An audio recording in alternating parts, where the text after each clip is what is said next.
Hi guys, మనం అయితే ఇప్పుడు మన పిల్లలకి సర్ప్రైజ్ ఇవ్వడం కోసం పప్పి తీసుకోవడం జరుగుతాము. తర్వాత వాళ్ళ ఎక్స్ప్రెషన్స్ ఎలా ఉన్నాయి, వాళ్ళ ఫీలింగ్స్ ఎలా ఉన్నాయి కూడా చూద్దాం. ప్రాణం వచ్చినే నాకు నీ నవ్వుతో మళ్ళీ పుట్టినట్టుంది నీ రాకతో నేడే నిన్ను వీడిపోనింకా ఏ రోజు నా నేస్తమా.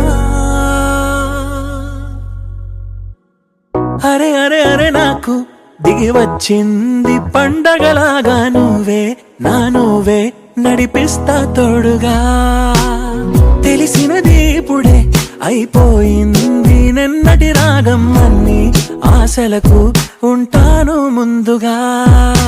మళ్ళీ దొరకవని క్షణం క్షణం అడిగి ఏడ్చింది శ్వాసం నా నుంచి వెళ్ళకు